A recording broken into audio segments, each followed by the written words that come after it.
My name is Caustic, Josh Caustic, and today's my No Time to Die spoiler review. And don't worry, I won't be talking like this the entire time. Now, if you have not seen the movie, or you want to see the movie and don't want any spoilers, well, I don't know why you clicked this video, because I did put spoiler in the title. But if you did accidentally click the video, I will give you 10 seconds to leave the video. 1,000, 2 1,000, 3 1,000, 4 1,000, 5 1,000, 6 1,000, 7 1,000, 8 1,000, 9 1,000, 10 1,000. Alright, if you have not left the video yet, you have been warned, and without further ado, let's get into the plot.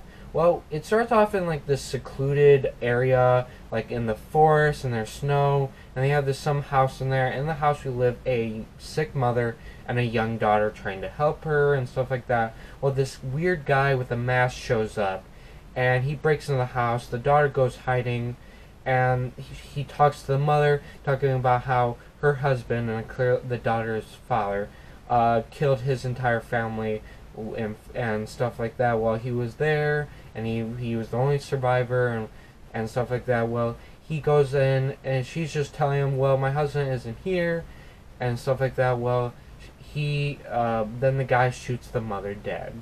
Then he tries to go after the daughter, and she's hiding under her bed, and he didn't find her there, so he's about to leave, but then sound goes off near the bed, and then he starts to turn around, and she immediately gets out of bed and has a gun and shoots the guy dead. Well, at least she thought she did. And she dragged the body outside, but then it turns out he's not dead yet. And this is kind of like, she didn't take the gun away. And like, she was smart enough to shoot the guy, but she wasn't smart enough to take the gun away. Like, even if you're sure the guy's dead, you should always take the gun away. I mean, come on. But whatever. So she goes running, and she kind of starts crossing like a lake area that's been covered with ice, but it's really thin ice, and she falls in. And the guy's kind of slowly following her because, he's injured after being shot, right?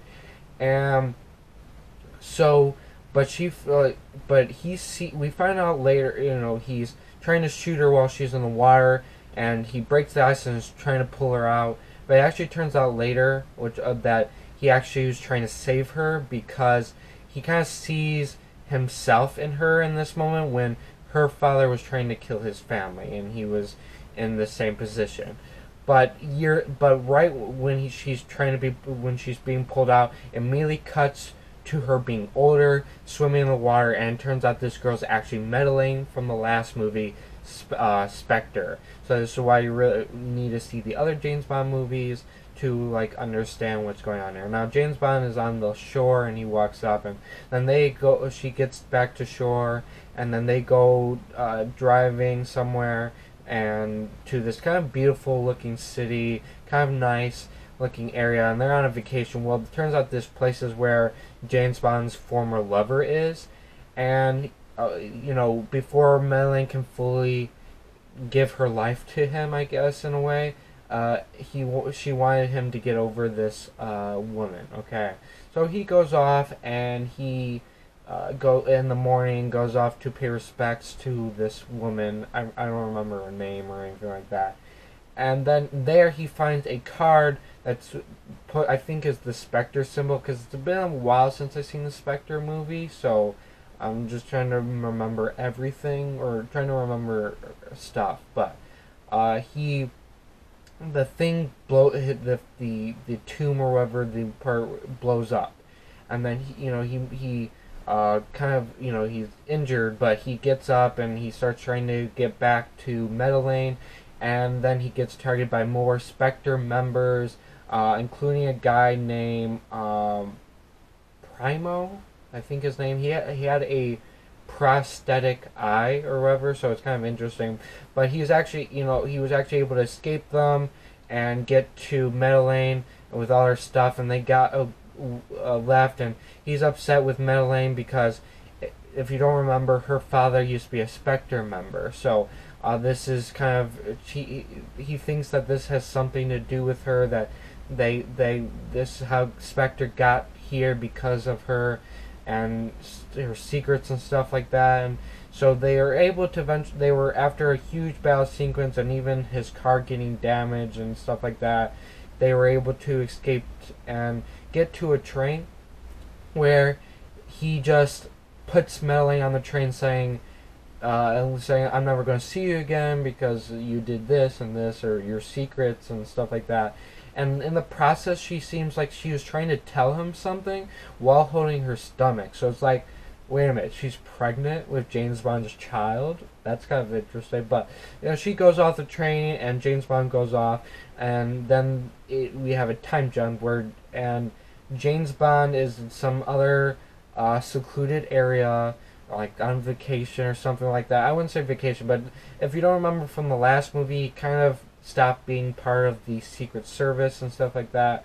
So he has nothing to really do with that, especially when he was on this vacation with Madeleine. And then, where was that? So yes.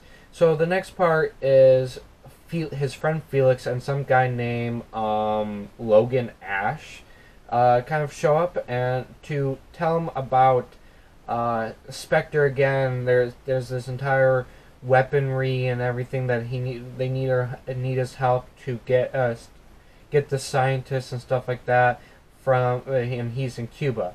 Well, he goes over how this guy was working in a lab that is part of the secret, the British Secret Service or the Queen's Secret Service, and this was a weapon project that was run by M, the current leader of the Secret Service, and that it's a brutal weapon that essentially it's a poisonous nanobots that only kill based on the DNA they're set to, and unfortunately they never leave the body. So if they get to your body and you're not the target, well, if you touch someone by contact, some of them will pass on to the other body, but they're still going to always be in your body. And then they'll just keep doing that until they actually get to the target and kill the person. Well, obviously he didn't really want to have any part of this. Well, I forgot. So like I said, in this lab you had this guy. Well, this guy turns out, one of the guys working on the weapon turns out to actually be working with Spectre, and he helps Spectre get into the building, and Spectre, including this Primal guy, kills everyone except for him, and takes the scientists with them and the weapon, and they escape. And now they're going to, the Spectre and the science dude are supposed to be in Cuba. Okay, so, but James Bond had nothing to do with that, right? So he leaves and he goes to his car and he realizes his car was damaged, and then this girl that's been at the party that he ran into and even was spying on the Felix and him while they were talking, offers him to his house. And they go to his house, and it turns out that she is actually an agent for the Secret Service and is actually the new 007. And she supposedly has replaced him. And this convinces him, well, okay, I think I'm going to get involved, because he's kind of like, she's going to be the new 007? Like, I'm not going to, that's not okay, or something like that. I don't know what his thoughts, but he feels like it's a competition now, and so he's going to go and do it, right? So he contacts Felix, and he says he's going to do it, and so when he goes to Cuba, he meets Felix's contact or trainee named Paloma, I think, yeah, Paloma. And then they kind of go to the party where Spectre is, and they see all Spectre members. Well, then we see earlier Primo and the science guy setting up the weapon, but the science dude, what was his name? Oh, I forgot his name. His main name is Valdo, and he actually switches chips. So I think the one chip now, apparently, the cybernetic eye allows Blofeld to actually communicate with his Spectre members, even though he's in prison in England. So this is kind of really interesting perspective, but the whole Blofeld was going to put the weapon on James Bond, but it turns out that the target was switched and it kills Spectre members instead. And James Bond then tries to, and it turns out this Primal guy isn't even actually a Spectre. He's actually part of the actual villain. And so, but James Bond and this Paloma were able to capture the science dude.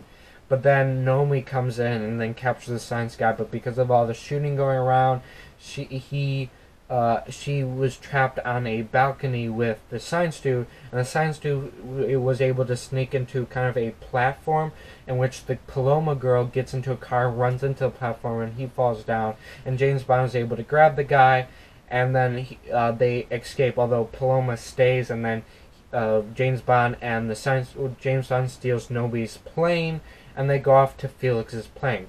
Well, James Bond starts interrogating this guy, and Logan turns out to actually be part of the main villain, and actually starts fighting James Bond. And in the process, Felix gets shot, and then James Bond gets trapped in the under bunker by Logan, and Felix is also down there, and Logan grabs the guy, the science student, and they escape, and he blows up the boat. And unfortunately, James Bond tried to save Felix, but because of the flooding and everything, unfortunately Felix dies. And then James Bond does escape, and then confronts the Secret Service. It confronts M, the leader, and they kind of get really on each other's nerves, and he leaves. But then Moneypenny tries to help him, and they go to Q's place, and they figure out information that James Bond has, and trying to figure out, they figure out Logan, and they figure out how to track the main villain and everything like that. They kind of figure out some information there, but he really wants to see Blofeld, but he can't do that. And it turns out there's only one person that can see Blofeld, Madeleine.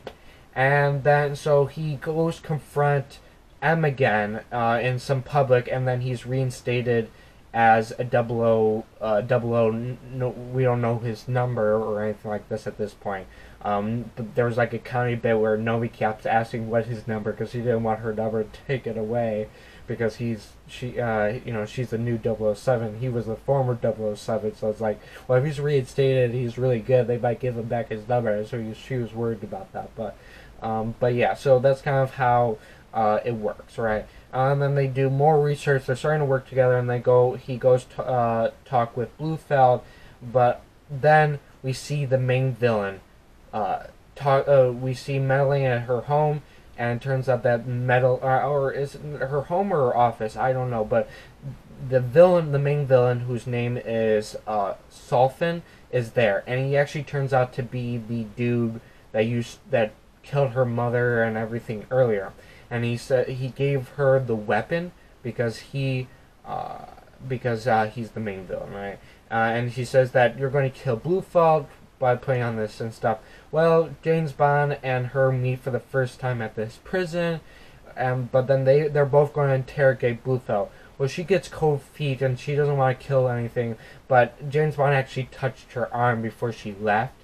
And Blofeld gets James Bond really mad, and unfortunately James Bond touches Blofeld, and he died. So, and that they kind of figured out that it was Madeleine, and he figures out that Madeleine. James Bond goes to Madeleine's home because apparently he knows that cabin, and he finds out that Madeleine has a daughter, and she tries to convince James Bond that that's not his daughter when clearly it's his daughter. Come on, but. Whatever, it is. But then it turns out that Sculfin and Logan Ashbin actually followed them there, and there's this huge chase scene in a vehicle and and stuff like that in the forest. But where we see now James Bond had Madeleine and her daughter Mathilda. I think that's how it's pronounced. Hiding in a tree little area while he goes to battle some goons, and in the process he even ends up killing Logan Ash by having a vehicle crush him and stuff like that. But then Sulfin finds Madeleine and Mathilda, and then takes her back to the. It takes takes them to his island, and so James Bond and Nomi go back to, and because Nomi shows up to take James Bond back to the Secret Service, and with the help of Q, they go into a plane to target the island. They go into another plane, and they go onto the island and start infiltrating the place. Now, there are some problems because this island is located in a territory that's not is run by another country, and they didn't get permission to be there. So there's some problems going on there. But they realize that this island is a factory for the weapon. There's like a pool with like light looking things coming out of it, and you have a bunch of people in hazmat suits and stuff like that taking the weapon. Well, they immediately target the weapon. They find the scientist, the Valdo guy, and they immediately capture him and stuff. Now, what's it called? James Bond confronts Sulfin, who has his daughter, or Madeleine's daughter, and he had James Bond get rid of all his guns, or he's going to kill Mathilda and stuff like that. But James Bond had a secret gun, shoot down all the goons, and this Mathilda and the guy Sulfin escaped through a platform. Now, earlier Madeleine is in some type of jail area with the guy named Primo, but he was actually able to she tricked Primo and was actually able to escape. And this she finds James Bond. They go off trying to find Mathilda, and Mathilda actually bit Sulfin, and so this made her well, if you don't want my ability to save you, you can go off and do whatever. So she goes off, and then we find out that when James Bond and Madeleine go through this room that Madeleine, Mathilda, and Sulfin went through earlier, Mathilda was hiding under a table. And eventually they find Nomi, and Nomi was actually being targeted by bad guys, and she noticed that she shot one of the goons, and he fell into the toxic area, and his body starts to burn and stuff like that. So she decides, well, she's in a really bad position, so she needed to leave. She needed to get rid of the scientist, so he throws the scientist into the vat, and he dies. And they all meet, and then he had Nomi, Madeleine, and Mathilda go onto a boat, and they escape. But he needs to open up these the gates or whatever that are on top of the building, so that the Secret Service and their battleship or whatever can launch missiles, so it could destroy the place and the weapon and stuff like that. Well, he goes on a shooting spree up this little stairs, and he was killing guys, and he even got injured, and he even kills Primo.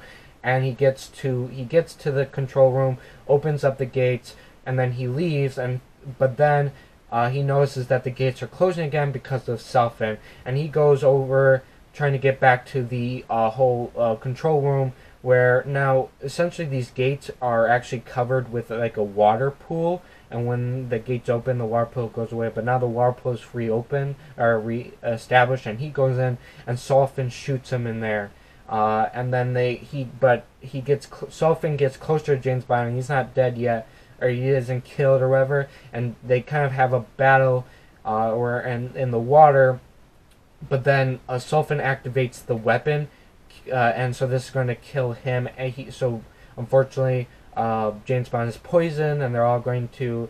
But he shoots and kills Sulfin. He goes back to the control room, open it up, and then after that he activates a ladder to walk up to the roof, and he gets a call from Nomi, who then puts Madeleine, and they have this one final goodbye to each other, telling their love, and it's even confirmed that. Madeleine even confirms that Mathilda is his child by saying she has his eyes and stuff like that. And then obviously the missiles. Then we see the James Bond standing there as he see the missiles coming down, and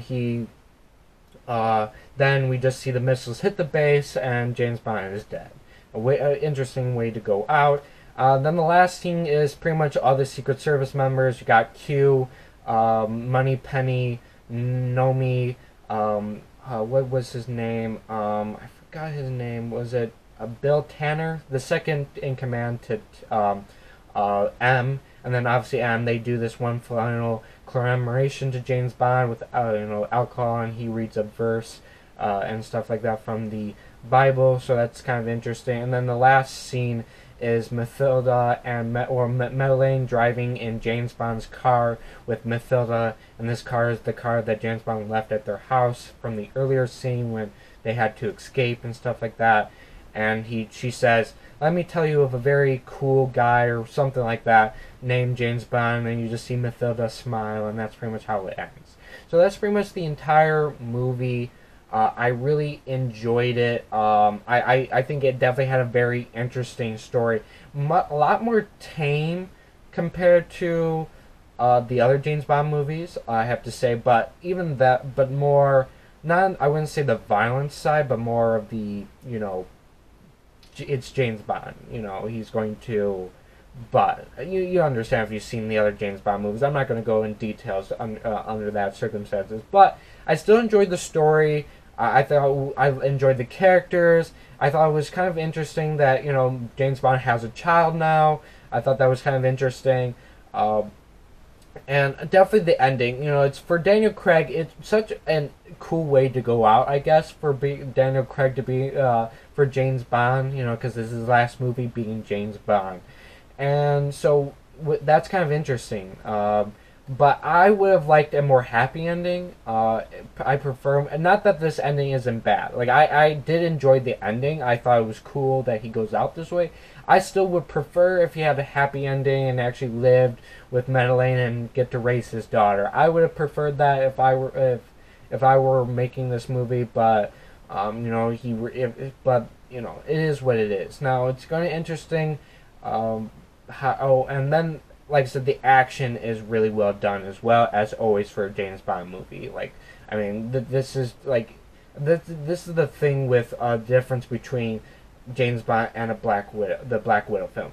Black Widow movie was for a Black Widow movie, it has to be action oriented, and that movie just wasn't action oriented, at least not enough. James Bond is an action oriented movie, and it's actually action oriented. You know what I'm saying? It's what you expect from a James Bond movie. So that's why that's why I said the action's good, the story's good, the characters are good. I enjoyed every part of the movie, and yeah, that's pretty much all my thoughts on it. It'll be interesting to see who replaces James Bond. Henry Cavill might be an interesting choice, although I heard that they might just do a movie about Nomi, and as long as they don't call her James Bond, it might be an interesting perspective to go through. I don't know. It depends on what they want to do. I still would have liked them to eventually come back with a, James Bond with Henry Cavill or something like that. But it'll be interesting to see what they go from here. And yeah. Well, guys, I hope you enjoyed this video. If you did, please leave a like. If you're new, subscribe and hit the notification bell so you're notified for my next upload. My YouTube channel website link, my Twitter, my Snapchat, and Instagram are all in the description as always. And thank you. Goodbye.